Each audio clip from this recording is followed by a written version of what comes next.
first panel. But now FIWARE is starting. Thank you. Okay, good afternoon. My name is Juanjo Hierro, from Telefónica Digital, playing the role of coordinator and chief architect of the FIWARE project. Here you have my coordinates, email and Twitter account if you wish. What I will explain or give in this presentation is a brief, really brief introduction about what FIWARE is about. I remind you that there is a workshop on FIWARE tomorrow morning. We will get into much more details, mostly technical details there. We have not that much such a space right now with this presentation, but hopefully it will help you to come up with an overall overview of what FIWARE is about, what are our goals, and what is the approach we are taking, and how FIWARE fits overall in the program, and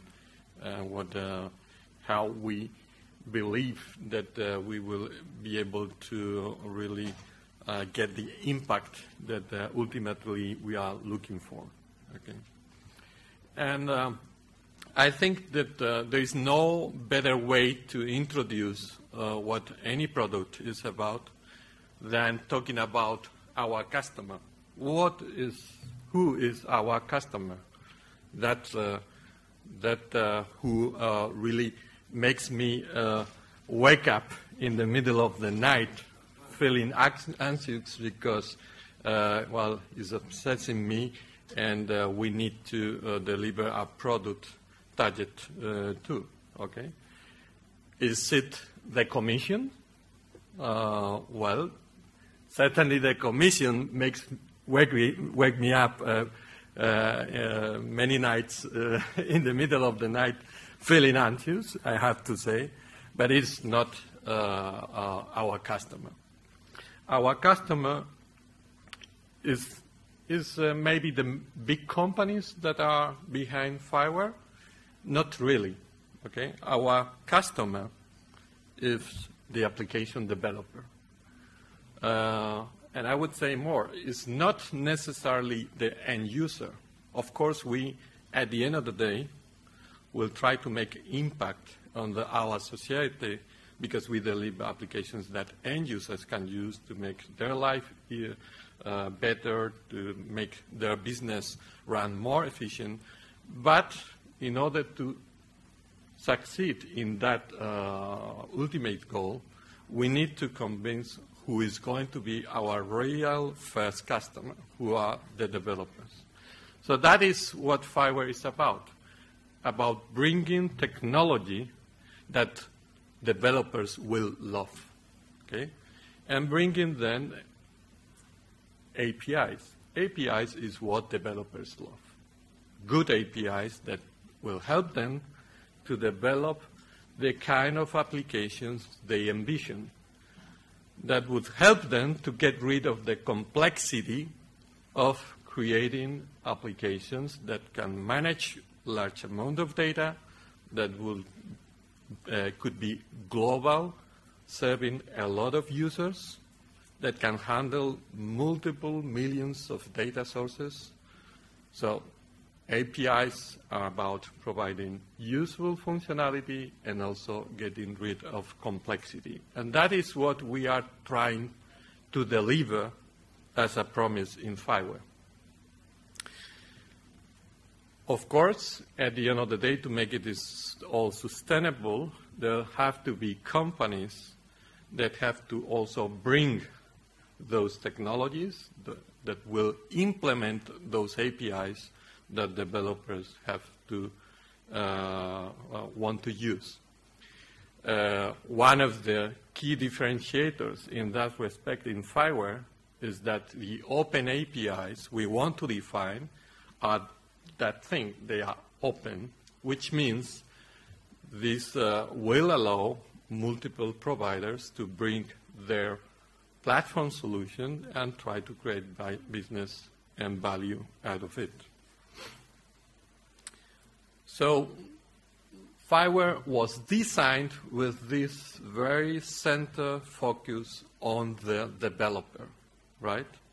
And that really helps to explain how FIWARE is organized, how the technical work in FIWARE is organized, and what are the kind of functions and what the kind of product we deliver.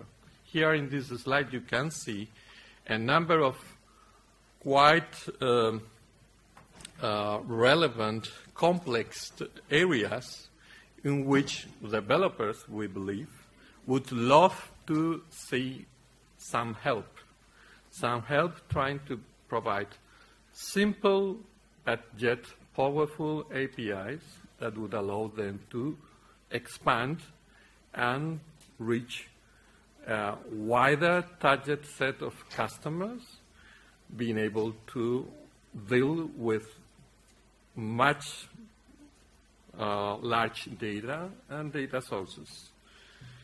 So if we go bottom up, this is about bringing solutions so that applications become accessible from everywhere and from any sort of devices. We have to make it really simple to the developers, to make it transparent what kind of networks are going to be used in connecting their applications to the final users who are in mobility, who are nomades, who change from devices on the fly, and and the application developers want to provide them a seamless experience. It also is about supporting the creation of an infrastructure that could keep costs under control but still allow applications to scale as they need.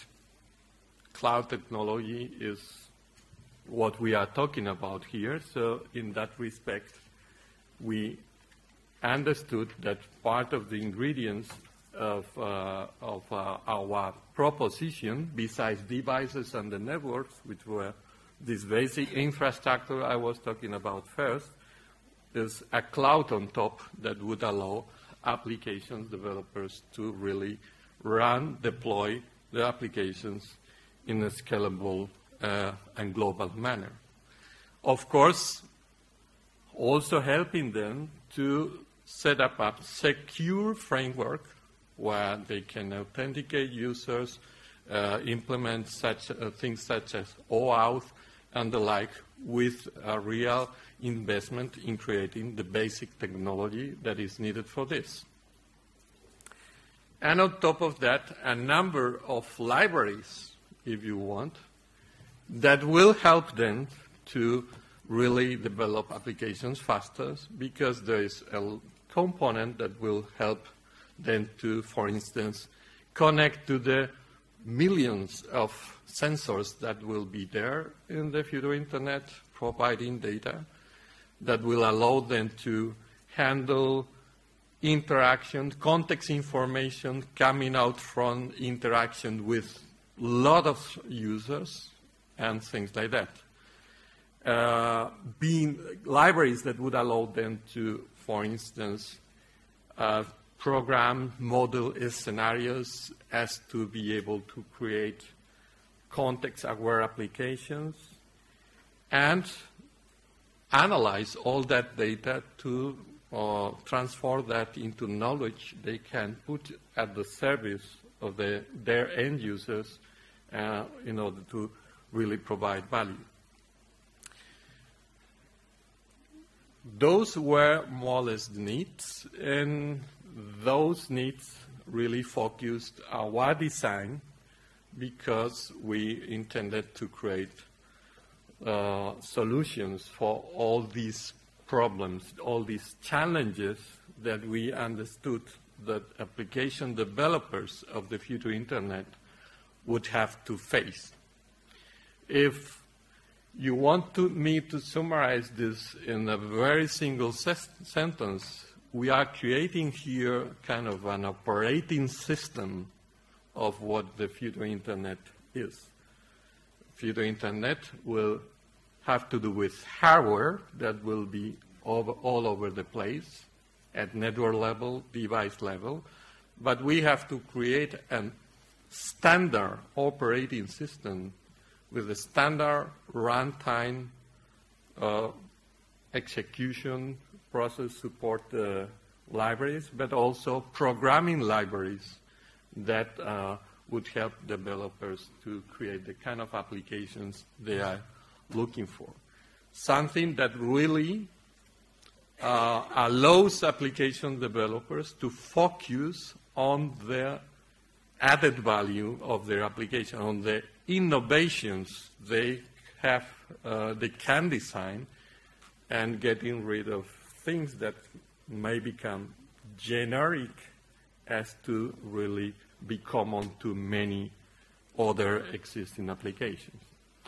And remember, if we look at the history of operating systems, I would say much of their success had came as a result of how they managed to convince developers that the APIs those operating systems were providing were the APIs they wanted to use. Okay?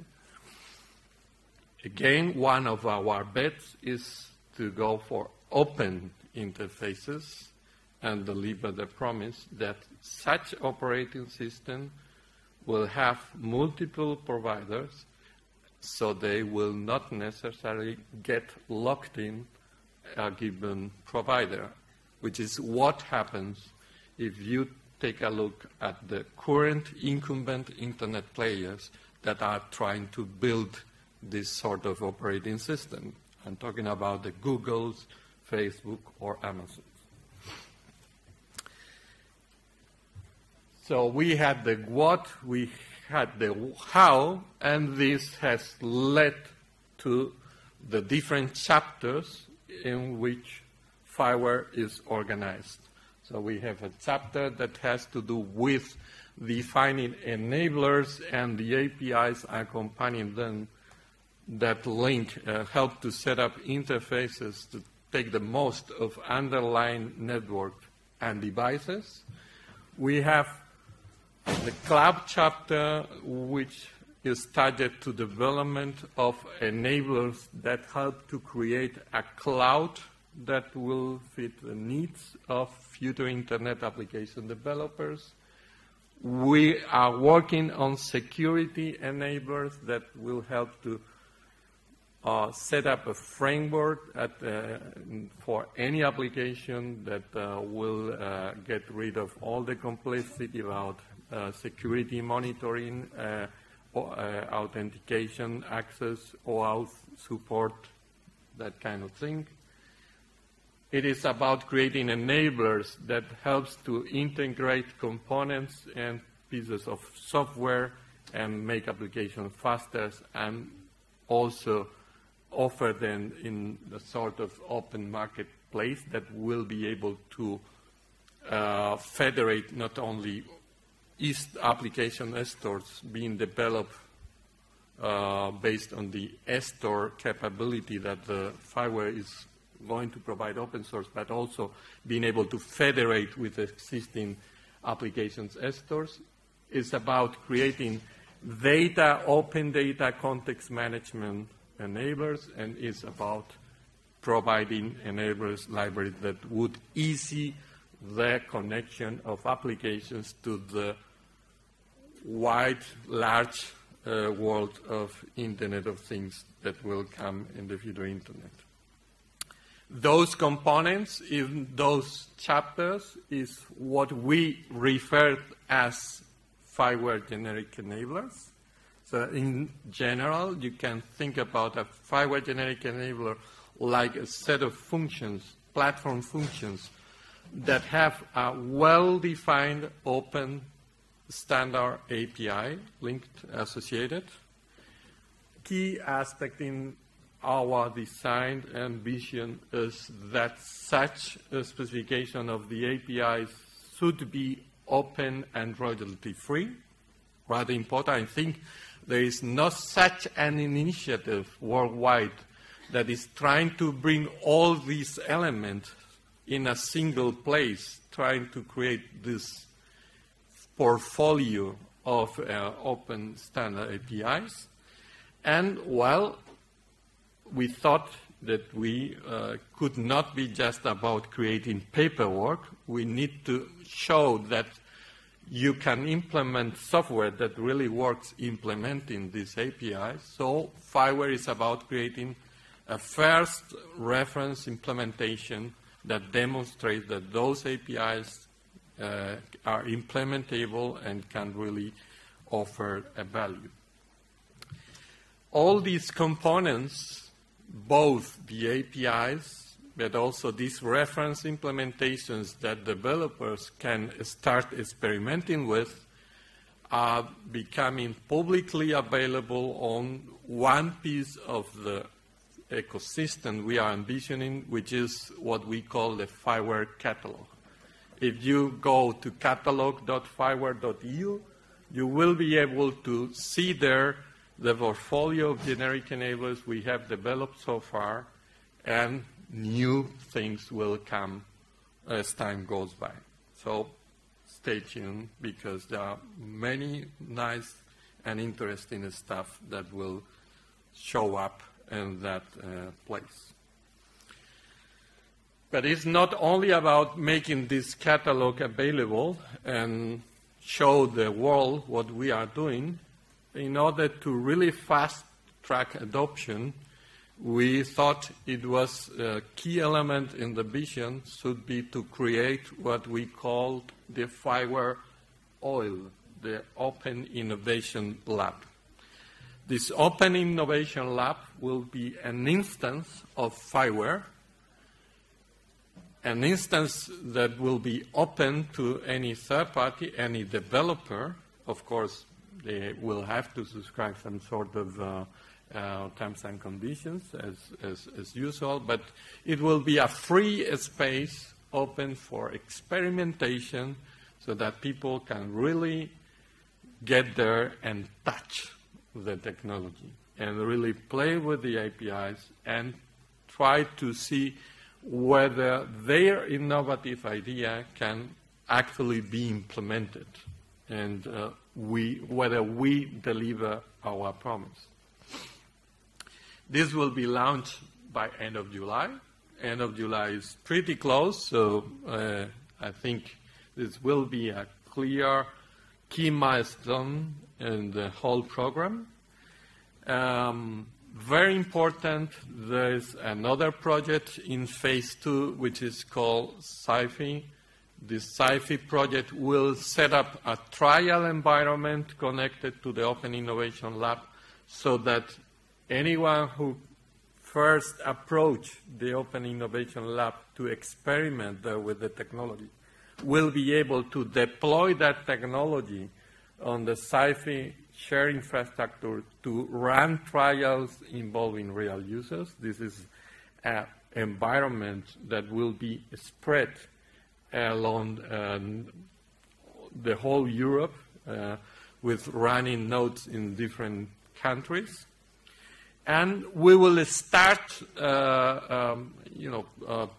quite, I would say, impressive and outstanding effort to promote the technology among the wide community of developers.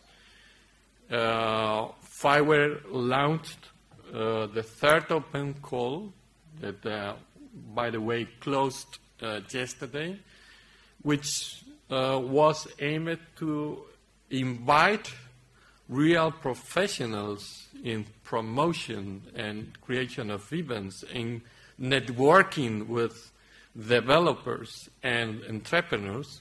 We will invite them to participate in FIWARE and help us to really promote the technology after this FIWARE Open Innovation Lab is launched.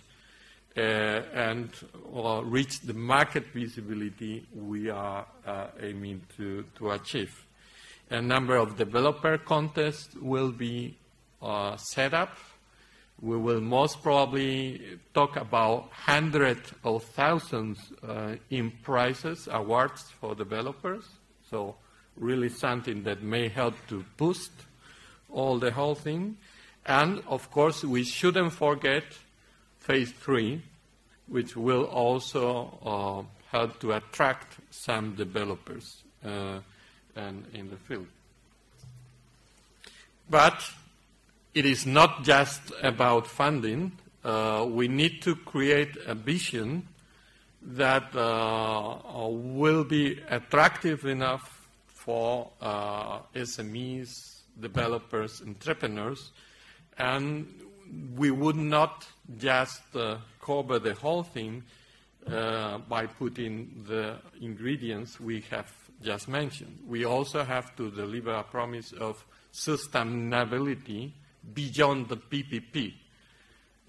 This slide more or less tries to capture what we envision as the future ecosystem, where we will see a mix of this open innovation lab environment that would help developers to first experiment with applications, that will bring also this pan-European infrastructure for trials, but where developers will find the links to the commercial FIWARE implementations on top of which they ultimately want to deploy the software to provide services to their target customers and make business out of it. This is the kind of ecosystem we want to run. Last slide, let me summarize a number of key messages. Again, this was a presentation that intended to work as an introduction for tomorrow's workshop, where we will elaborate in very detail on each of these elements I have just introduced today. But the key message I want to bring is, first of all, FIWARE is about software that works. It's not experimental software that, well, runs nicely in a demo and proves some concept. Is not. It's something that intends to exist much beyond the duration even of the FIWARE project itself, because there are companies that are betting for those technologies, and it's software that works but have to bring opportunities to both application developers that intend to create applications on top of it, on top of the APIs being provided, and opportunities as well to implementers and providers of the technology itself.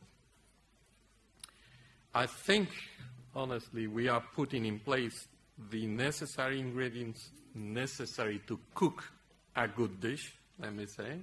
We have on one side some pillars of this ecosystem we need to build. We have this FIWARE Open Innovation Lab that will be soon with us. We are going to build this SciFi trial environment. There is a sustainable plan and model that allows to give developers the confidence in that if they invest in the FIWARE technology, that will be a way to protect indeed their investment. We are creating application reference examples. This is what projects in use case projects are all about to very large extent. And we expect to put in place an ambitious plan for marketing all this and really attract in the first place, but later engage developers in usage of the FIWARE technology. Ingredients for cooking a good dish, and let me end with the last sentence. We expect to go for the 3 stars Michelins as Ferran Adrià achieved here in Spain. Very close to here, by the way. Thank you.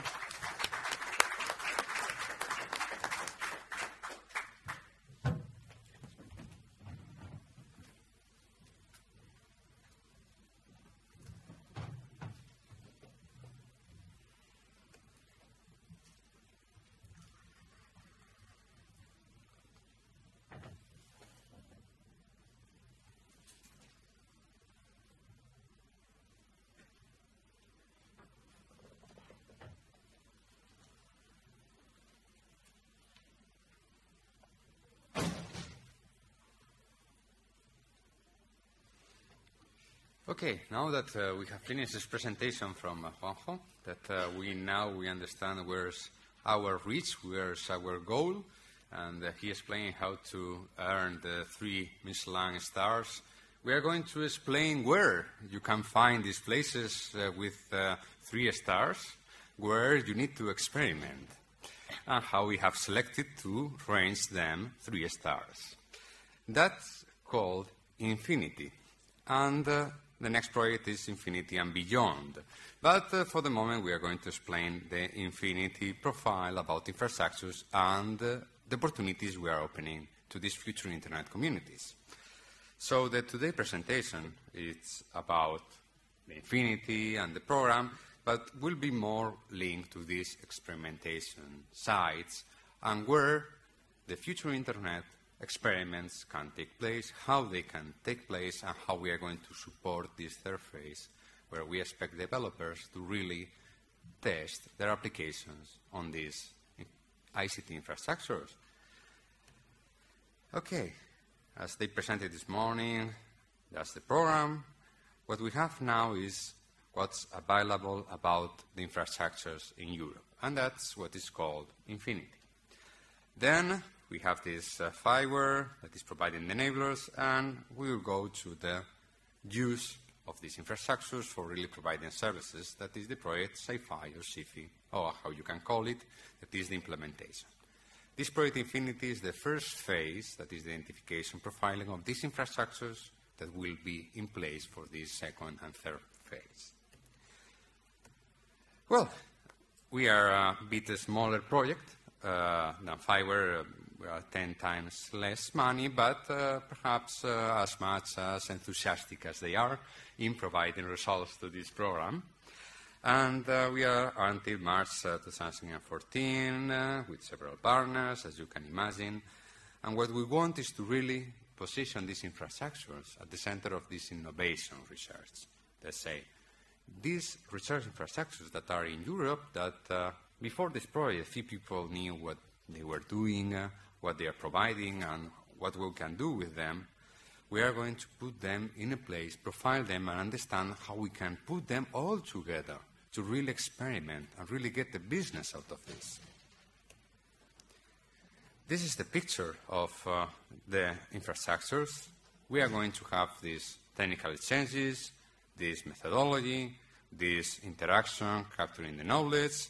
But what is important, we are analyzing in this ecosystem of the FI-PPP, and what we are doing is to really identify which opportunities we are having in each of these infrastructures for this experimentation. That means we are having infrastructures roadmap for knowing how we can experiment with them. All of this has been collected. Now, after more or less 2 years of this project, we have identified and contacted more than 400 infrastructures in Europe that are compliant with the future Internet requirements of the PPP. We gathered, we analyzed it, and we organized all this information. We have around 160. The rest are not prepared or perhaps are less interested in this business. And developing and launching a web repository that is called CP, that I will present it. We have developed this profiling and put it in a place where all the infrastructures can be compared, can be sold, can be interacted, can be questioned. You can send an email to them to do the experimentation that will be put in place in the third phase and beyond. because our aim is not only that these infrastructures will be used in the PPP. Our aim is that these infrastructures are going to be used for the commercial domain, and that all this cloud stuff and the enablers and the others will be implemented on top of these infrastructures.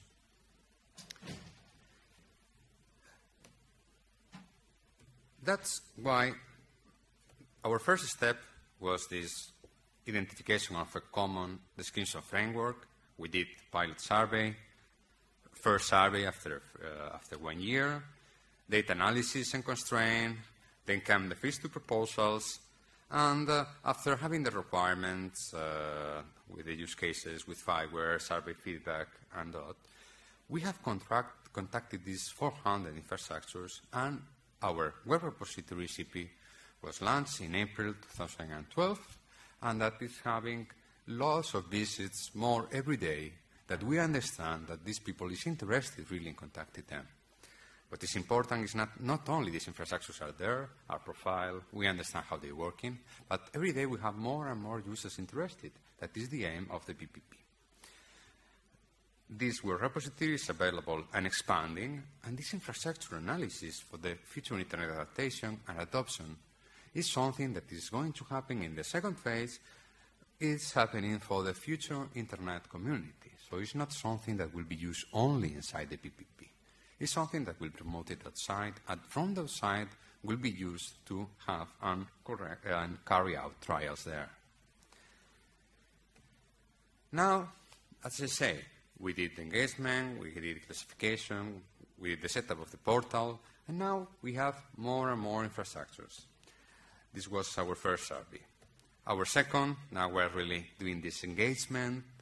We are having more and deep data to understand really the deep profile, which backbone they are using, how many bandwidth there is available, how many servers they have, how they can carry out a process for storing your data, which privacy they are putting in place, which openness they're having. All of this has been reoriented, and now we have more and more of this data. This collection, in the technical part, yes, to explain it, has been describing different dimensions of the problem. So Infinity is not only collecting the technical part of infrastructure. We are only having the societal perspective that is about the users, economic perspective that is about the business, as you may understand, and technical perspective of profiling sensor networks they have, customer devices, data, application, 3G, 4G networks, backbone, Wi-Fi, cloud. That is, we are having, compared to the different chapters that FIWARE is providing, and also offering what these infrastructures are having. That means that we will be, this year, capable of understanding which of these enablers can be implemented on top of these infrastructures. What is important is that we are not doing this process alone. We are contacting many communication channels. So if you know any infrastructures in Europe that wants to be in the PPP, that wants to participate in this future Internet machine we are creating, that they believe they are the 3-star or 2-star want to be the 3-star in the future Internet. Yeah, this is an open process. They can participate. Because the developers, we will encourage them to use them for the third phase and also beyond to create their own commercial services. We are contacting not only public infrastructures, also private infrastructures, private in many countries. Just to give an example of what we are having, nowadays we have more than 130 infrastructures with enough data for understanding what they are doing. We have this in our repository, that is CP. CP is our tool. We have not called it Infinity because we wanted to have a brand name and to have a real product, because we want the sustainability after the FI-PPP. Here you can find information about these 130 infrastructures, and you have enough information to understand what they can provide for you, what they can provide for an SME, what they can provide for a public agency trying to experiment, to understand how they can make a business and do a liaison with other infrastructures to create a link of different, for example, platforms for smart cities. And this is a tool that is really supporting what we have in infrastructures with a lot of investment in Europe and also that is helping us to elaborate a roadmap for future investments for infrastructures in Europe. If it is a success or not, okay, we cannot assess ourselves, so we have asked. And at least the infrastructure owners are more or less happy. The public agencies are happy. Let's say that some of the services that the big companies are developing are happy. And now we are trying to understand if the developers are happy with these infrastructures. And this is something that we are really investigating, and that tomorrow we have a workshop exactly for this. How the developers can make a benefit out of this by doing these experiments without needing big infrastructures in place to carry out their experiments. Because, for example, uploading an application for a mobile market, okay, like the Android market, you don't need perhaps so much infrastructure. But if you want to develop an application for a smart city, and you don't have the infrastructure of any smart city to carry out experimentation, this is hindering the process of the innovation in Europe. And that's why we want to avoid. There, as I say, you can access CP, you can find out this information, you can provide feedback, and what we are providing at the end is the search engine for the future Internet experimenters. For what? For avoiding having blind dates. Why a developer should have a blind date when they can find what they are looking for in CP? And this is what we want to provide. You want more information, we have a stand there, we can show you, you can look at this, you can send an email, and this is something that you can check and access online. Last but not least, we have 1 year more, and we are supporting the second and third phase. Just very brief, we are trying to understand which of these infrastructures can support the enablers that FI-PPP is developing, and also which constraints they are having for this experimentation. We are supporting anybody that wants to go to the third phase, that wants to look to the exact infrastructure to be used. We are consisting of 13 partners, some industrial, some research, some consultants. But what is more important, for this third phase, we are open to have a discussion for any project that wants to use and access an infrastructure, do an experiment, and have productive results. That is what they want, what we want. We engage more than 400 infrastructures. We have 130 today profiled. Many of them are really happy of finding users that are accessing. Some of them even are free. And for this third phase, for really doing an experimentation that is not only going to a piece of software, that you want to use some enablers in a smart city, to have a capacity that is assured, to have a storage, and to use your data and have users. All of these cities and infrastructures have a lot of users that you can access. So in this way, we are open. As I said, we can talk to anybody that wants to participate in this domain, and we are moving towards the success of the PPP. And as I say, any questions, anything that is in CP or Infinity, we are happy to provide the 130 3-star Michelin places in Europe at least. Okay, so thank you very much.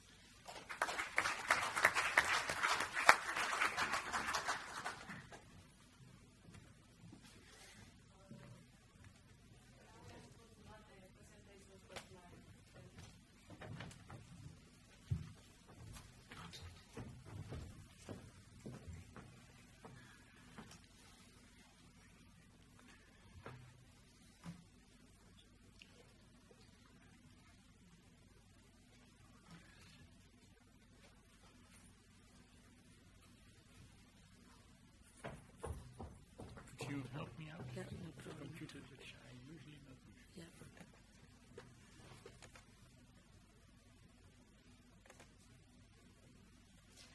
Yours is a SMARTAGRIFOOD. Yeah. Yes, fine.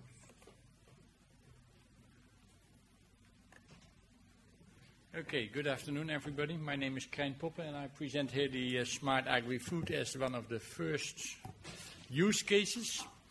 That's not because the agriculture is probably the oldest profession. Somebody this morning said we talk about urban things, but there are a lot of cities who worry about agriculture.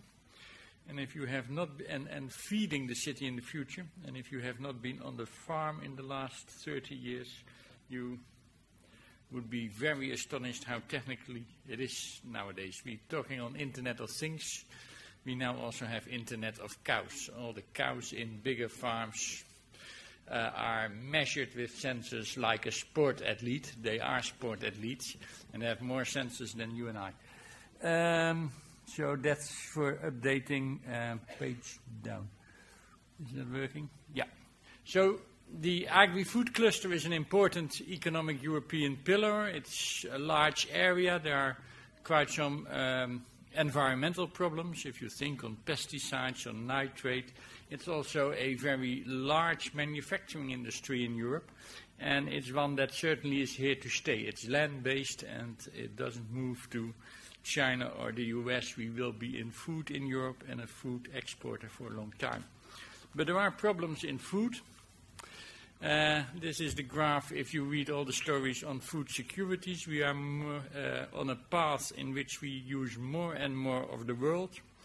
We use 2, and in 2050 we need 4 globes, and we need more food production to feed 9 billion people in the world. So we have to make a left turn on this road in which we use our planet too intensive.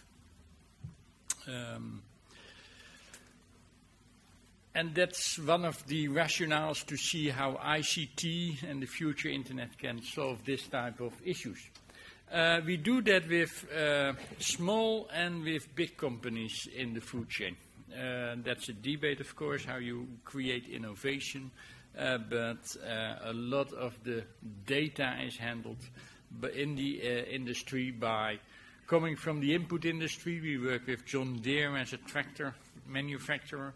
We have very small software providers in agriculture, very often even farmers who started out themselves with MS-DOS in the 1980s and survived the change to Windows. So the software sector is an issue. We have farmers who are very cost-price driven but have a lot of paperwork to do, also for food safety, common agriculture policy. We have logistics, which is much and much more becoming a service industry. We have food processors who fight with the retail and have to learn marketing and segment consumers. And we have the consumer walking around nowadays with a handheld and in need for the information of food. Besides that, there are a couple of, let's say, consumer concerns, public interest for this project. I said already there is the issue of feeding the growing world.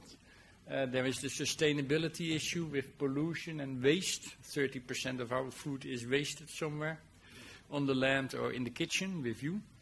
There is food safety. 2 elements of last month. Eggs in Germany selling horse meat from Romania in England as meat from cows. So that's not food safety, but that's clearly fraud. And health issues. Think about obesity, for instance, and the need that consumers have for information. How will more data and the future Internet contribute to this? These are some of the terms with which we are working. Sophisticated technology, I will give you a few examples in a moment, from, for instance, tractor companies, satellite information, sensors for cows.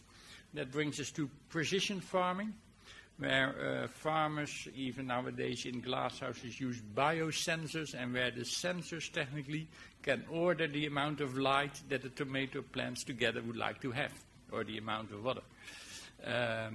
That type of things, and that leads to better control. It leads also to distance advice. We see services coming up from Denmark or the Netherlands who advise farmers in Africa, or a glasshouse horticulture farm in Crete advised by Dutch people, or the other way around.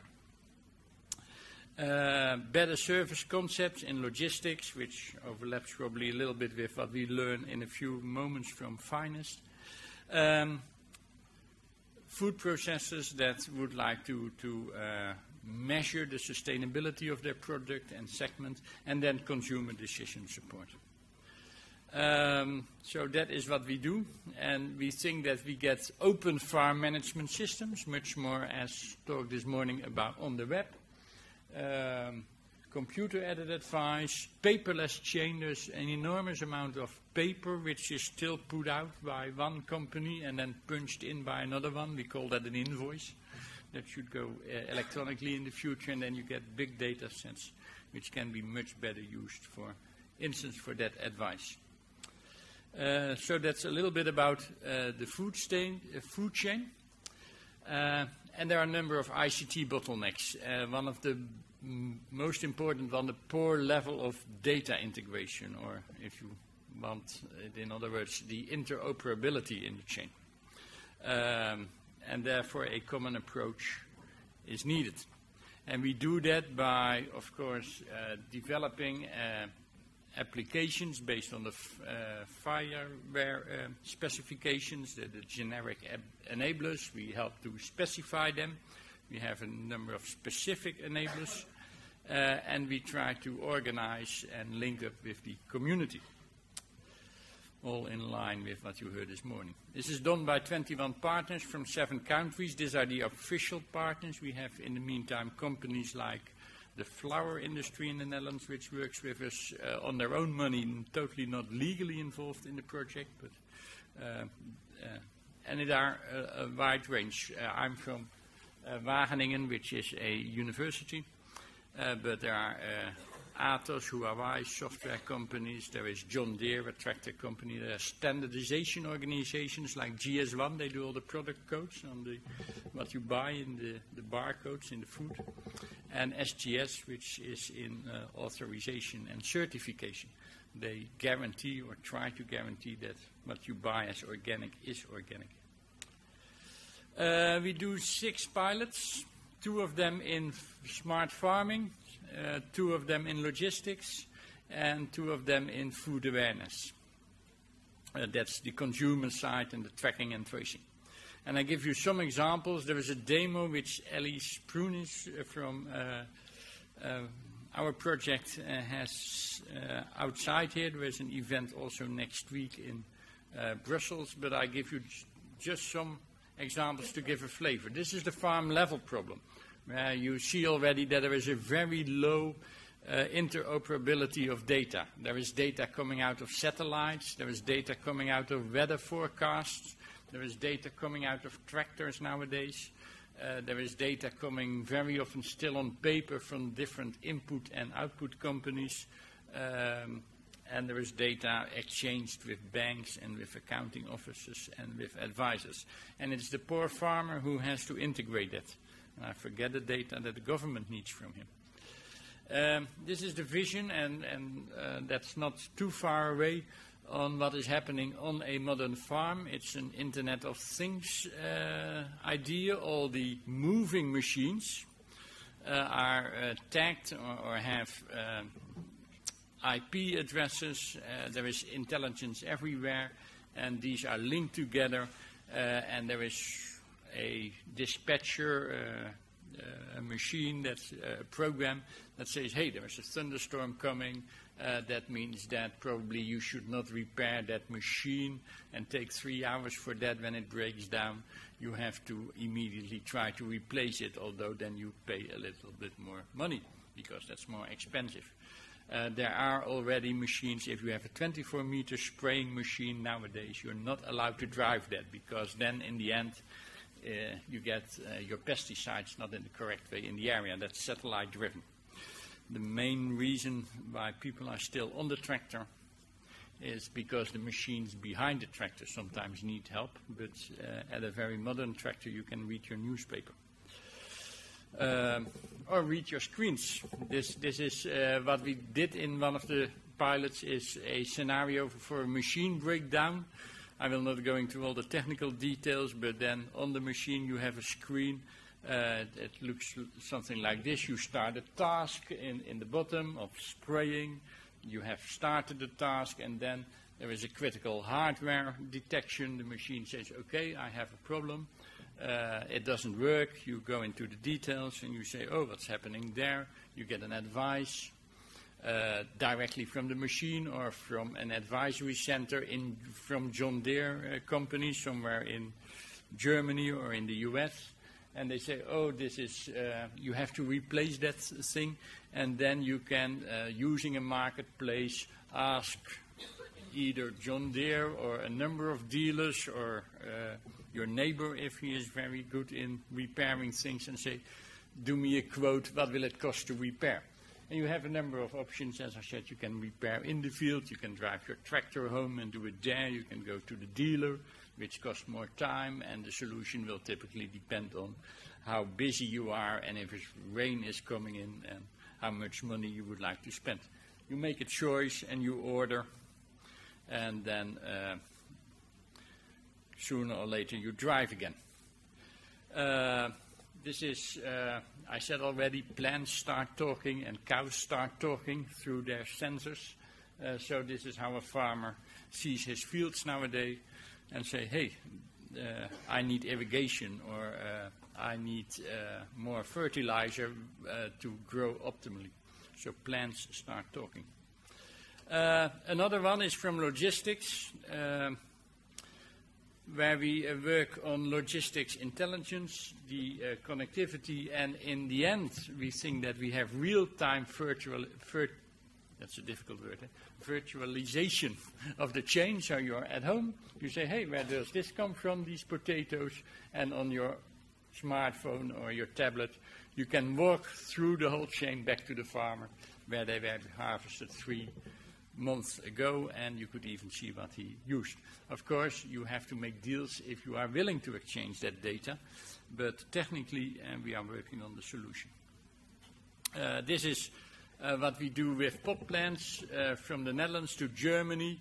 They are screened, and the new thing is they are not only screened in location A, and we update the data on the environment. If the plant is moved to a logistics company or to the auction, we do the same monitoring, and then you can have a monitoring screen where you not only screen what is happening to your plant in your warehouse, but you look through the whole chain. And that's important because it influences the decay models, and a retailer, for instance, can say, okay, this has to be sold in 3 days' time. And if the plant has a RFID chip, you can also think about interaction with the consumer, and the consumer can, in 2 weeks' time, send back a picture with his smartphone and say, hey, I have a very nasty problem, or I would like to have a coupon for a next plant, so you can also improve your consumer service. That's in that type of examples.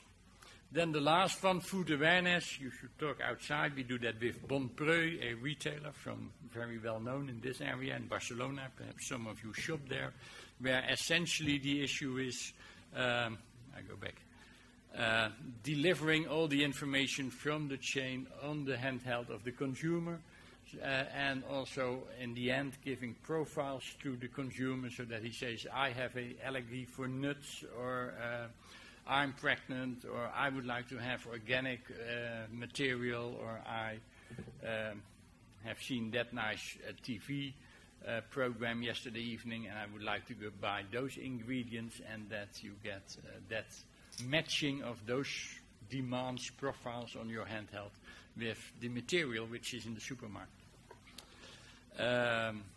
And there are a number of issues then, it sounds easy, which you have to solve using the enablers if you would make something like I describe reality.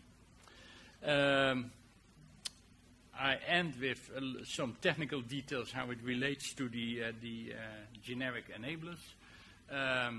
Our vision is, of course, a cloud vision, but we developed the concept of what we called cloud proxies. Imagine if you look to all the data in a glasshouse warehouse, or if you have 750 cows in a large cow shed in eastern Germany, and sending all these sensor data at that moment, there is no need to get it outside the farm, unless you need to transfer it to your veterinary or a slaughterhouse. But otherwise, a lot of the data will still be think about the bandwidth in that areas will be on the farm, but there will be this interaction with the general cloud. And we call that a super scenario. What has all these things in common is that you see a number of layers in the top, the food chain. They have in common that there has to be service discovery, configuration, delivery. Therefore, they need a number of groups of generic enablers in identification, business relations, product information, and certification, authentication. That are the main areas in which we work, which help in the information sharing based on the future Internet generic enablers. That's the wrong one, sorry. So it are these 4 groups, I should say, of generic services which are very critical to organizing this type of data exchange and interoperability. Identification, is the person or the cow who you think is the cow or the person, is that the guy or the lady? Certification, is that product really grown organic, and who certifies that and how? Business relation services, how do I find services, marketplaces, and product information. Is that bottle of wine really that bottle of wine? And I assume that the presentation will be made available, certainly also on our website, but that is then how this is put together, and how consumers with semantic technologies, standards which are already partly available in the sector, and others have to be developed, like standards for laboratory messages, and how they lead to better business arrangements and services. I hope that gives you a flavor on what we do, and that it attracts you as developers, if you are in that area or can organize a community of SMEs, to have a look also to the food sector. As I said, it's an important sector. There's a huge demand coming up. Farmers are massively buying smartphones at the moment in Europe. We are happy to continue. It's not yet official. It's under negotiation with the Commission, together with the Finest Project, who have some similar ideas in logistics and organizing the data exchange in the supply chains in a project called C-Space. And there will be future opportunities also in calls, as Peter said this morning, to work in that together. And we should think about a third phase, of course. To conclude, we hope that our project will boost the application and the use of the future Internet ICT in agri-food in the broader sense, that it will increase the competitiveness of that food industry and the service industry, delivering services in Europe, but I think really also to the rest of the world. There's an enormous issue in Asia and in Africa. What you see is that technology like glass houses is sold to other countries outside Europe and even within Europe, and there are huge problems with management of that technology and with advice to the farmers, and that can be solved at least partly with this technology. And we try to enhance the dialogue in the user community, really to foster the exploitation. I thank you for your attention. The website is there, and you can find and contact us there. Thanks.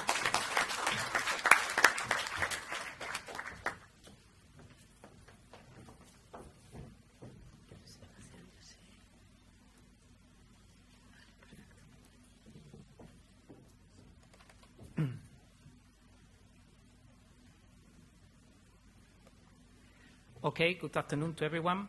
I hope you are still awake. We will have still some presentations for you.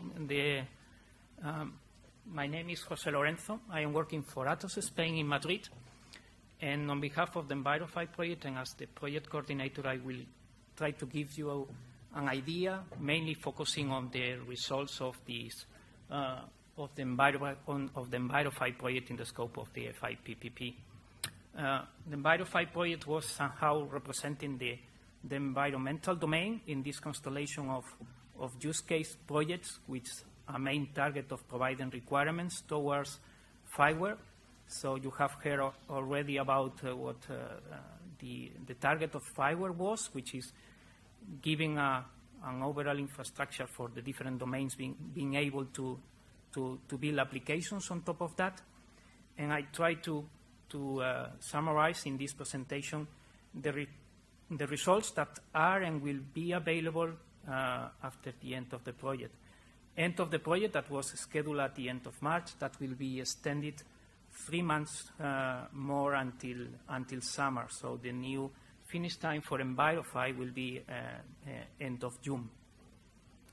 So let's start. I have structured the presentation in a way that I will first introduce which were the objectives, the vision of the project. Then I hope not going into much technical details, so it's not my field of expertise, but try to give you a flavor of what will be available and how, and giving you also the list of the specific enablers, in addition to the generic enablers provided by FIWARE, that you could, thinking on that the audience for today will have been mainly people that will be involved in phase 2 and looking to get involved also in phase 3, so you can also make use of this stuff in your own applications, in your own projects. So the ENVIROFI vision can be mainly summarized as the establishment of an environmental observation web, where all environmental data, you have heard already this afternoon that one of the main targets of the and requirements for the future infrastructure, future internet infrastructure, will be really access a lot of amount of data. This is not a different thing for the environmental domain as well. In our case, we consider data coming not only from sensors, but also from citizens and modeling stuff, and making this data available anytime, everywhere, through a standardized way.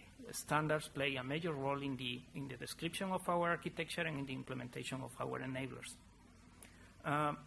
For identifying the requirements that should be bring towards FIWARE, we structure the project in a way that we consider three main scenarios that I will describe a bit more in detail in the following slides, around atmospheric, marine, and terrestrial spheres. Okay.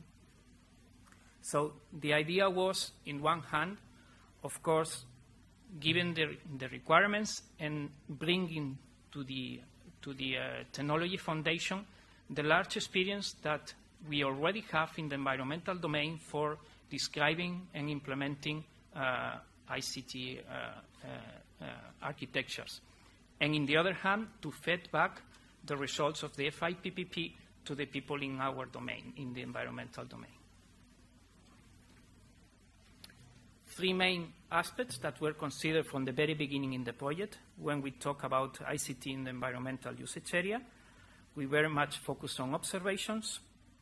Of course, and I already mentioned the large background that we have in the environmental domain on standards for building and describing ICT architectures. And coming back to these observations, really also putting a strong focus on the citizen side. So, as I already mentioned, we consider data coming not only from sensors, from modeling tools, but also the user as an important provider of data.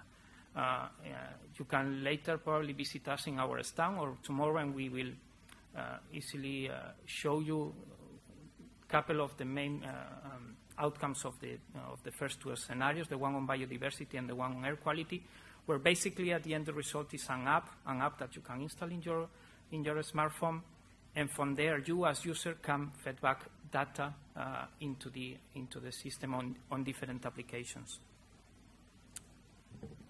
So of course our aim is not staying at the environmental domain, but going even beyond through those three pillars that I already shortly mentioned. Observations, cross-usage area applications, of course, that should be feasible and should be easy to develop on top of them. and again empowering the citizens assistance. So the idea is the user providing additional data from their own sensors, from their own mobile, and to link and analyze those with observations coming already from different sensor networks. The consortium in ENVIROFI consists of 14 partners with different profiles, so with research organizations, entities coming from the industry, SMEs and not SMEs, but also, as you can imagine, environmental agencies which have the knowledge in order to provide what are their needs, what are their requirements, and also the access to large amount of data that we could use already during our experimentations. Again, a short overview on the 3 scenarios that I have already introduced. The scenarios, again, was the instrument in order to try to generalize the requirements from the environmental usage area. I will try to justify and argument as well why those 3 and not others. Of course,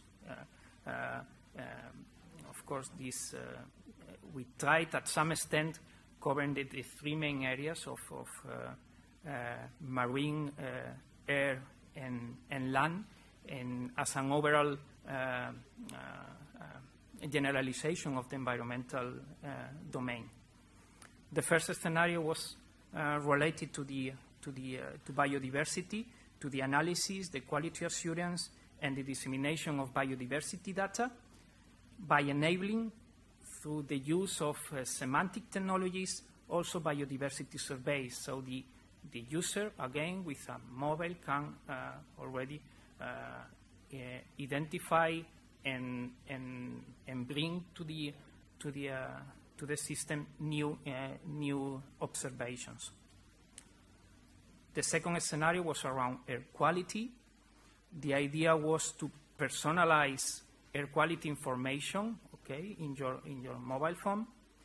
And the third scenario was around the identification of representative marine use cases in order to make use of available marine data sets. Trying to justify from a political point of view why those scenarios and not others. Of course, especially in the environmental domain, we are subject to different regulations, like in many other fields. That's clear. So the idea was, on top of the existing already initiatives, which collect a lot of biodiversity data and make that available, providing technologies, providing tools, providing applications that illustrate the use of humans supported by mobile devices, the provision of additional biodiversity occurrence data. In the case of air quality information, nowadays we have access to plenty of information around. So many meteorological agencies are already making public available their information. Through the media, we have daily information on weather forecast and in many other meteorological related information like concentration of pollution, pollen, these kind of things. What is not there is having this information tailoring to our own profile. So the idea with the second scenario was being able to allow that the user gets this information customized on their needs and on their profile. Okay. So here, again, once more, voluntary geographic information was one of the key aspects when defining the realization of this scenario. In the case of the marine environmental assets and how to use them, which were led by the Irish Marine Institute, was the idea of building a tool, a portal, providing information in order to facilitate next-generation decision-based management tools, all related to marine and coastal activities. Now I have a couple of slides trying to give the rationale. Probably I will go faster over them. Trying to give you the rationale how we have classified our own enablers. In a similar way as FIWARE has their chapters and how they have structured the technology that they offer, also in ENVIROFI, we have, at the time of defining the architecture and using the environmental monitoring and decision lifecycle as an overall framework, we also structure the enablers that we have implemented specific for the environmental domain. Specific at this time, but of course, when new applications are described and these become used by another areas, of course, these specific enablers can become as well generic. So in order for you to understand, when I describe where you can access to this software, to this documentation, and how it is organized in our own catalog, that you better understand how this has been organized. So probably I go directly to this slide. So in a similar way as FIWARE has defined their own chapters, also we have structured our enablers into 6 thematic categories. And these categories were defined according to the requirements that came from the 3 scenarios that I already described you. So there you will find enablers for facilitating the interoperability between services and data sources, is what we call harvester, connectors, and mediators. Of course, in our domain, many things are related to geospatial information, so it's not strange that we have a category as georeferent data collection applications. We have also considered semantic technologies specific for environmental data. There are also a section for fusion tools for preparing and aggregating environmental data into different formats that can be used, like defining layers that you can put on top of your GIS tools, event detection and notification services, and last but not least, geospatial data provision and storage, which means storage of environmental observations and measurements. So this slide just basically tries to structure what I already mentioned. So the outcomes of ENVIROFI, as well as from all other use cases in the FI-PPP, and again trying to think on future developers that want to use the software that we have implemented. And for those people that become now active in the 2nd phase, and for those thinking on preparing something for the 3rd phase, it should be understood not only in terms of software, because we have produced a lot of documentation also trying to report how to use, how well the generic enablers coming from FIWARE can be suitable to your needs, and definitely this information might be of interest to you, so you should not think only in terms of software. I tried to summarize some of the remarks, some of the feedback that we are already collecting at the same, like the other projects and the other projects in the scope of the architecture board. I don't know if you are already familiar with that term, but for each of the use case in the FI-PPP, frequently there are feedback from the different use cases on the use and the experience of the enablers that FIWARE is providing to us.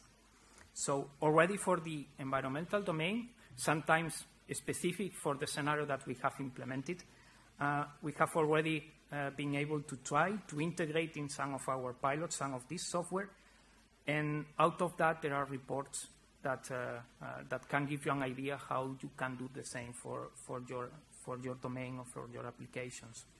So definitely things like cloud hosting, data context management, or security, you can imagine that those are useful not only in environmental domains, but in most of the use cases that you have heard and you will hear today.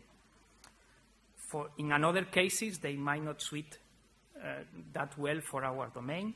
In some cases also overlaps technologies and solutions that in our domain we were already using, and then there we should make an effort to try to harmonize the solution and maybe exchange this information.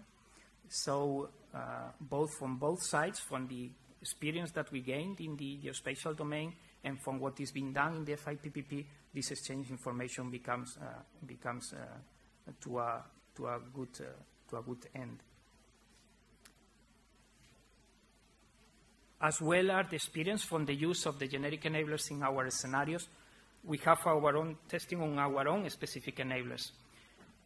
You can imagine that, and following the overall agile approach that was following most of the use cases in the FI-PPP, the enablers that we have identified or maybe specified at the very beginning have not been implemented, or maybe implemented but not integrated in the scenarios.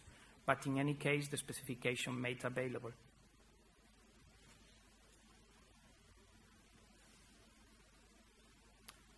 I put some examples of both specific enablers and generic enablers that we are making use, but I think for this, the best way, of course, is that you can visit in our stand and we can give you more details on how those are using, how these are visible in the pilots.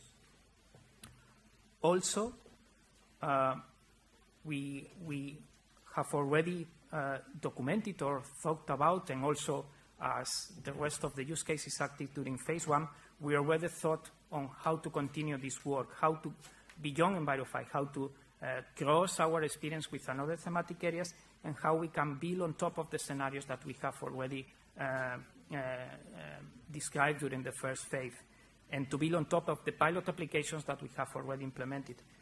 In this slide, you can, as a kind of example, you have 3 possibilities of how, on top of the applications that we have implemented, we can go further.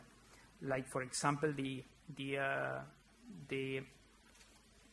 overall crowdsourcing framework that we have implemented for the scenarios on biodiversity and air quality can be used for another type of scenarios, like tracking of and detection of invasive alien species, or towards crisis management applications.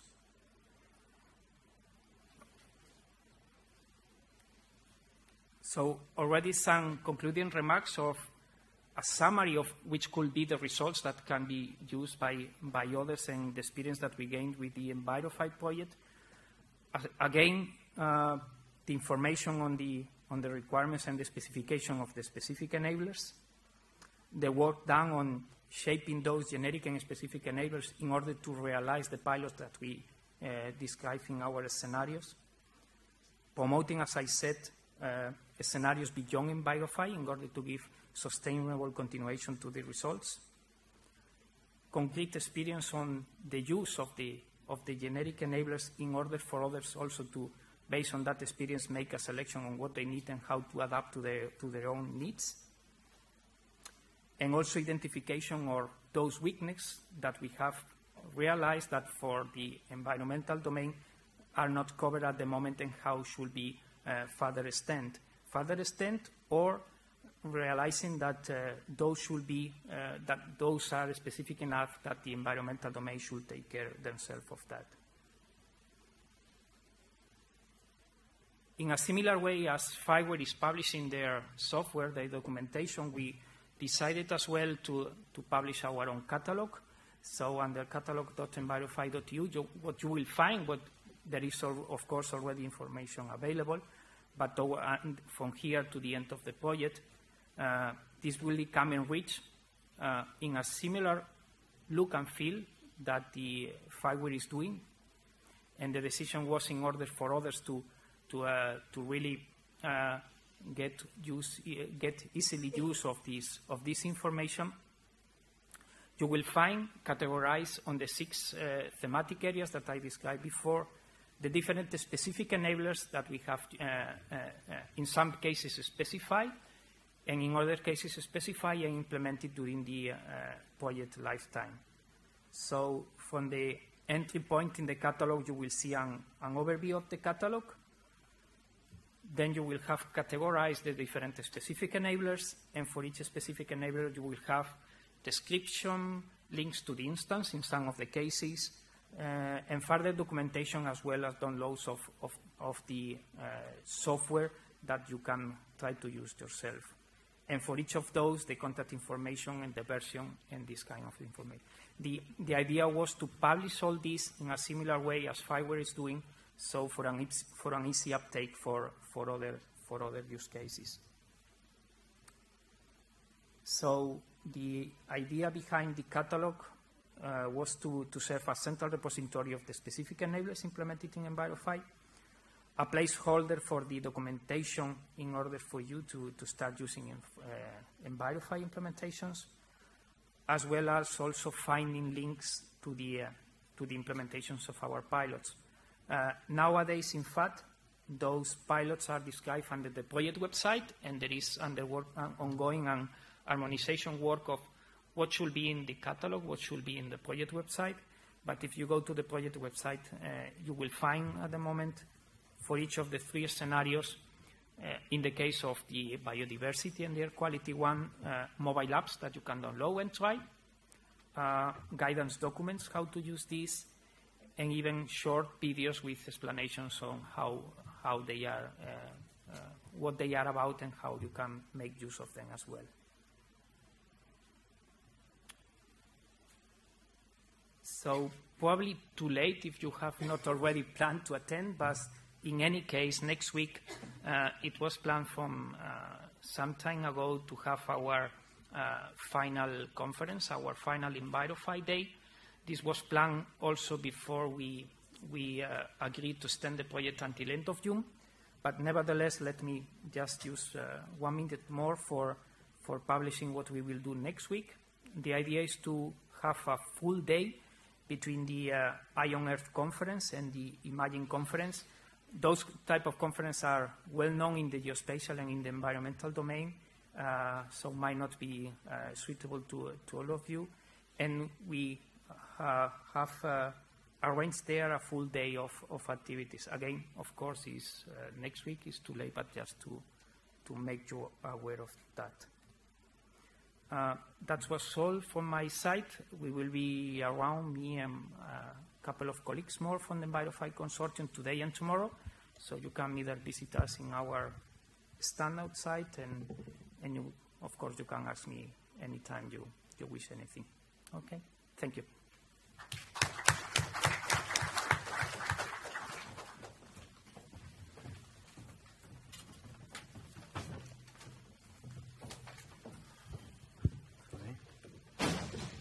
If any of you have any questions, please just let us know, because we have a microphone.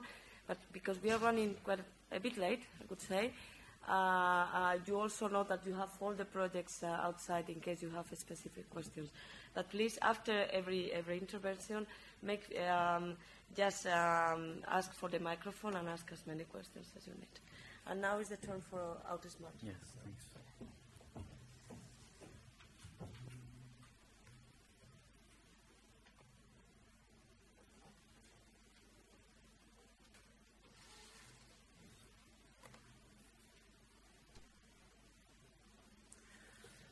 Okay, so my name is Levent Külgen.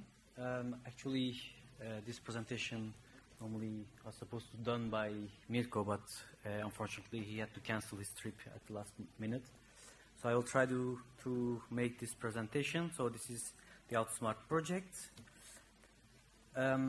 It's about 5 essential smart city services, which are water and sewage management, street lighting, waste management, water and environment, and sustainable urban transport. So we have these 5 pilot cities and 5 pilot use case domains, you can say. So we have a consortium of different competencies, we can say the big groups, telecom operators, SMEs, research centers, and universities. And the main objective is to build a common smart city platform that could be useful for different stakeholders in the city ecosystem to build new innovative applications, to boost leadership and partnership and entrepreneurships, and as well as deal with the existence of many actors in the city, deal with all the problems that can arise with the regulation and policy. So, as I said, we have these 5 clusters.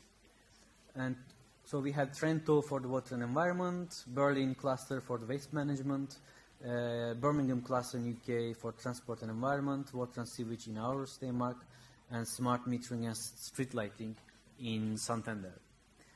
So based on these requirements that we also provided to FIWARE, we had also some specific requirements. We built our architecture based on these 4 layers.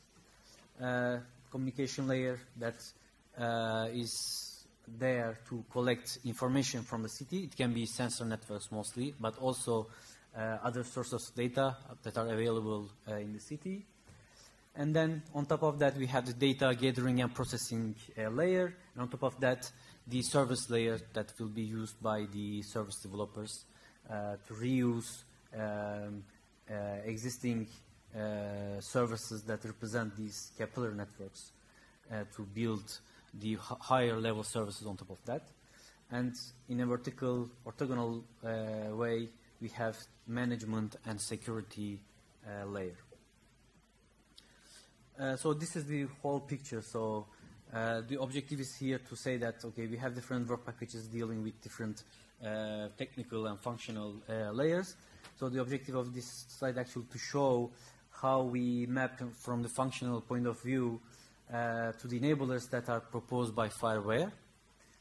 We identified several of them, and we used and currently being also integrating some of them. For example, identity management used in the Birmingham cluster, public subscribe and backend device management, as well as one part of the gateway device management in Santander cluster, as well as metadata processing, and some others planning and doing the analysis work now to integrate other generic enablers in the current implementations. So I will go actually directly to the tangible results of the project. So we are approaching to the end of the project. Normally it will be end of March. So for each cluster, we developed these smart services. So this is the waste management in Berlin that use sensors that are placed in waste bins. So it measures the field level of these waste bins, and the data can be sent to with a short communication technology, short-range communication technology. It can be sent to the trucks that are approaching to these waste baskets. And we have also another version of the sensors that they can send with a long-range communication technology, and this route of the truck can be optimized in that way. So this actually aims at showing the field level of the waste baskets in order to optimize this maintenance of the waste baskets and the garbage collection. We have also similar sensors in the subsurface waste containers.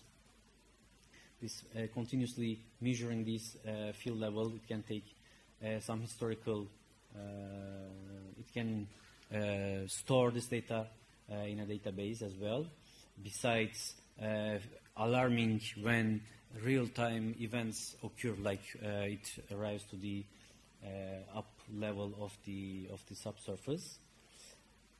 And we can have this utility console for this utility company that can visualize the waste bins that are full, that are half full and that are empty, and can use this information for different reasons that I mentioned.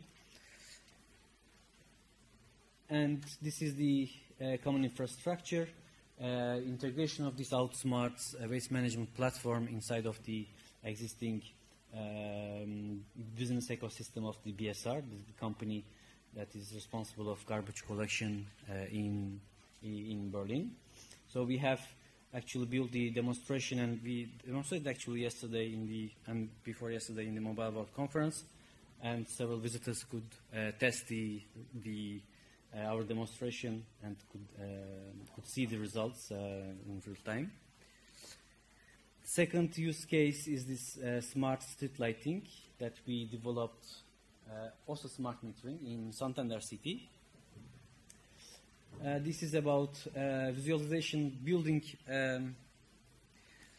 city light map, as well as regulation of the intensity of the street lamps according to some events such as person detection or some other events. We can regulate the intensity, or we can completely turn off the street lightings to economize energy.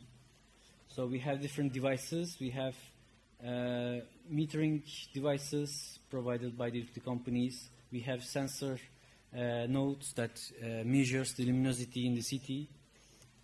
So we can have, based on the consumption data, we can estimate the light level, and also we can have, thanks to these sensor nodes, the real light level of the different places in the city.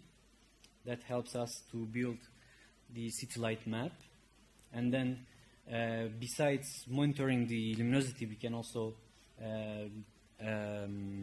make some actions, so adapt the street lighting based on different rules, business rules.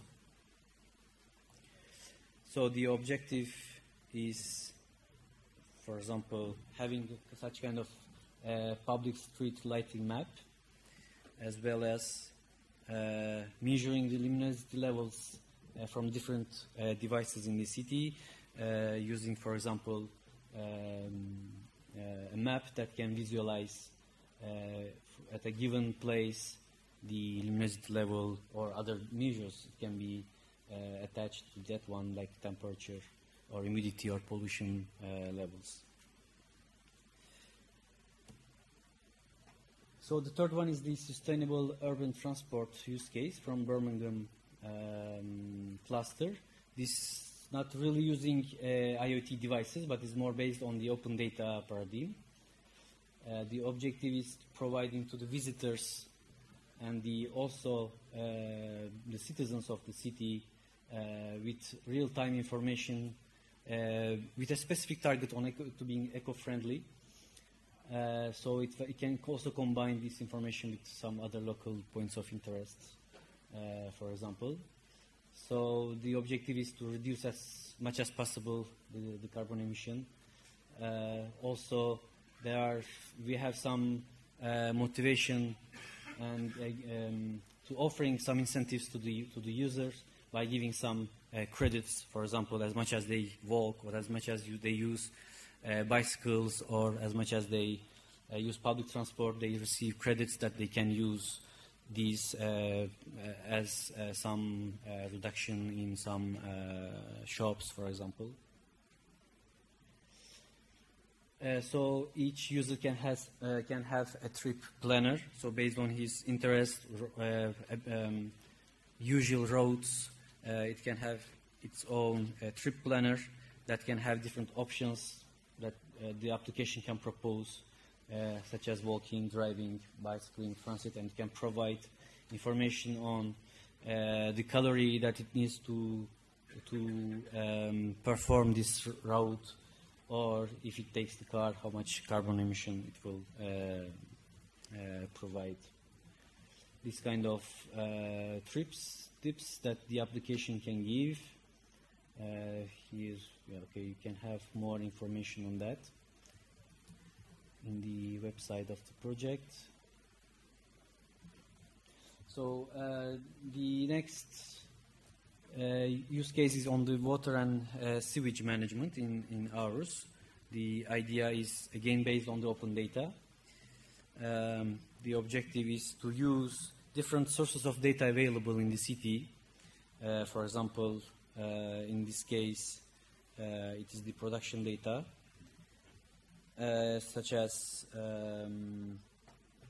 here data that is provided by construction company, for example, when they are making some repairing things in the city. So this information can be sent to the operators to make them aware of this different work going on in the city. So this this, for example, the use case that I mentioned, the work sites. This information can be used by many other stakeholders, such as the public transportation, for example, to change the roads dynamically.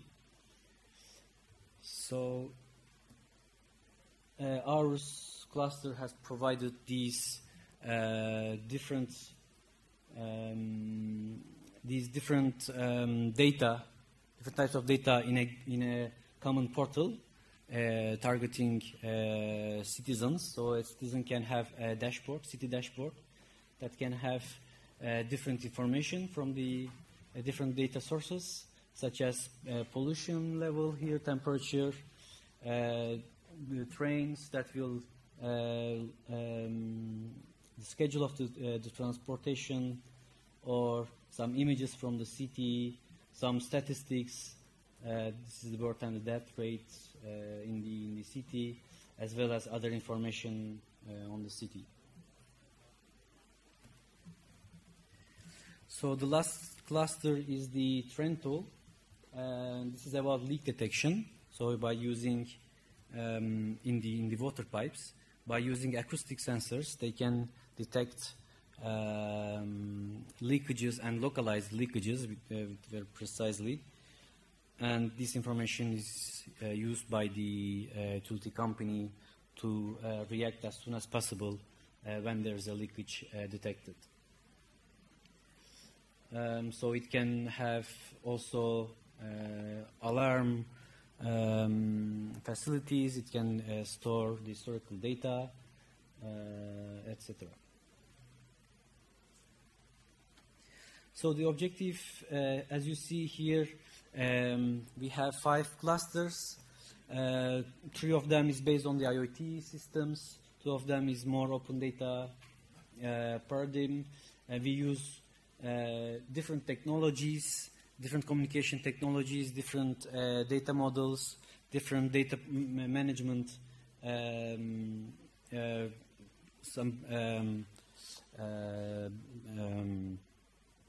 each actually company, they have their own data models and data processing techniques. And so the objective of the project is to provide by some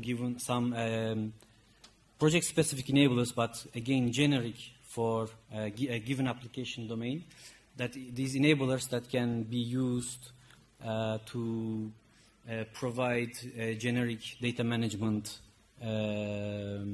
functionalities. For example, as you see for the waste management case, or the leakage detection case, as well as the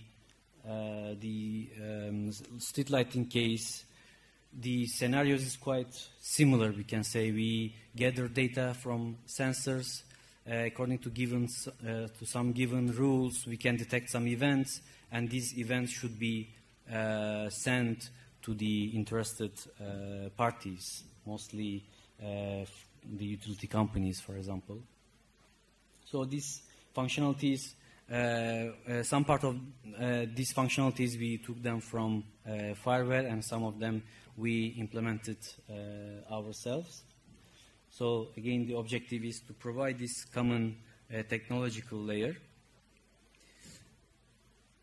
As I said, we had used these 2 paradigms actually, Internet of Things for these 3 clusters, and very specifically open data for the Birmingham and Aarhus case. And as I said, the objective is to remove these silos of applications towards and via a connected digital layer that will host services by reusing underlying enablers, data management enablers. So as much as we have, the objective is to exploit the data that we can gather from these IoT devices, or from the citizens, or from other sources of information from the city. As much as we can have data, as much as we can create data value from this data. So the can say lesson to give we can as really smart city, they want to be a smart city, should be able to and must take benefit of these smart city enablers that are being developed in several projects actually beside OUTSMART in FIWARE and as well as other related projects. And another conclusion that we had, it was not so easy to work with the public authorities and the cities, but it was very enriching and rewarding, and that actually required a bit patience as well, and passion. So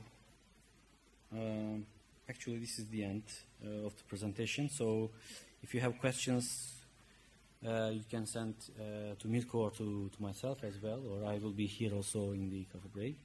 So the OUTSMART project will not be in the second phase. So as Juanjo said, if we enjoy the appetizers actually in the first phase of Fire West 3-star Michelin restaurant, we will not be able to join for the main course in the second phase, but maybe we will, who knows, join you for the dessert in the third phase.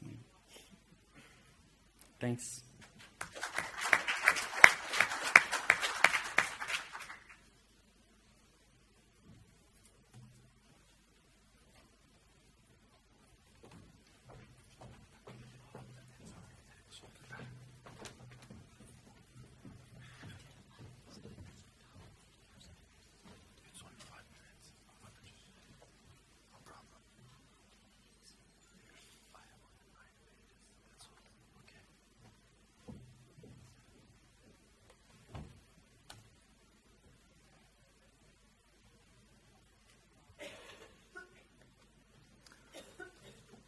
Hello everyone, my name is Haluk Gökmen. It's really difficult to get attention of the people here because it's getting warmer in this room. But anyway, I will just keep it very short. I will give about finest project information, answering why, what, how, and what's next question. So if you look at the transport and logistics sector, economically it's consisting 7% of EU's GDP. And 5% of the total employment is in this sector. And such a big economical activity brings also ecological impact. And if you look at the greenhouse gas caused by the transportation, it's around 15%. And this number has increased 50% from 1990 to 2010. And according to the projections, it will double up to the 2030. So, looking at the sector, it's limited visibility available. There are some solutions partly, but still, according to one survey made by IBM last year among supply chain chief executives, around 70% of them has indicated the visibility is still the first problem. So this is still a big problem. And normally the supply chain chains are closely, and it's a close supply chain, let's say, relationship. It's based on trust, and it's really difficult for newcomers or SMEs to penetrate and provide services to existing ones. And if you look at the manual processes for each transport process, still tons of paper have been used. Actually, today we have talked to Pope, who has made the SMARTAGRIFOOD presentation. He said Port of Rotterdam is almost now paperless working. But this is just, let's say, one port, okay? So we wish to have all the ports doing the same. So we have specified two requirements from those necessities. One of them is efficient support for inter-organizational collaboration and contracting in cooperative business networks. And the second one is seamless integration of information and data along with the real-world data acquisition. So what are we doing? Shortly, we are trying to create a collaboration and integration platform which is deployed in the cloud. And this platform has 4 core parts. One of them is the business collaboration. The second one is handling e-contracting. And the third one is proactive event monitoring. And the last one is the transport planning, replanning if exceptional things happens. So how we are doing this? The finance, transport, and logistic collaboration space is built on top of FIWARE. According to the new terminology, we are using the components in the FI-PPP platform and using those generic enablers which are suitable for our modules in the collaboration platform. And this would be deployed in the cloud. We have made our cloud services available, IBM and Koç system. This is deployed now in Istanbul, and we are able to access and then show some of the services around this. So doing this, we have used 3 real-world scenarios or use cases. One of them is the shipping fish from Norway to Brazil. And the second use case, import of fashionable goods like tablets or cell phones, etc., from Far East to Netherlands with air transport. And the third one is, again, from Far East, getting some components, manufacturing white goods and brown goods in Turkey, and then exporting it to United Kingdom. And using those use cases, we have identified all stakeholders within the transport and logistics supply chain. I mean, from freight forwarders to consignors and the customs and manufacturers, supply chain managers, etc. So we have made our last workshop in University of Essen in January, tried our proof of concepts deployed in the cloud, and this business collaboration and the transport planning tool, as well as the e-contract management, and finally the event management real time. But this is not implemented. We are not using any sensors, but it will be shown as a, let's say, simulated event. But the rest will be available and used on the cloud platform. But this is only for the first phase and proof of concept mock-ups, not real applications. And the next, you have already heard Poppe in the previous presentation. SMARTAGRIFOOD and finance had many overlapping and complementary ideas and a common vision. So we have combined both projects and then formed the C space. And now it's under negotiations. And if it is successfully closed and contract signed, then we will start on the 1st April, implement what we have specified in the first round with SMARTAGRIFOOD and finance, implement 8 use cases, and also there will be room for newcomers implementing some baseline plus some domain-specific applications in the second phase. And this would be done using the platform components from FI-PPP. And then we will be implementing our platform within the C-Space Development Work Package 200 is basically for the platform. And then the platform usage will be done first by our 8 use cases in the Work Package 400 use case trials. And the 300 is handling the hosting and experimentation. And the 500 is for the open collaboration and exploitation. So this is basically what will be in the next step.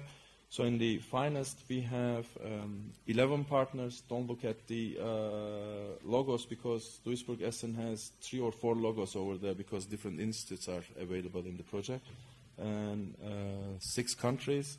But in the next step, we will be having 29 partners and covering more geographic area.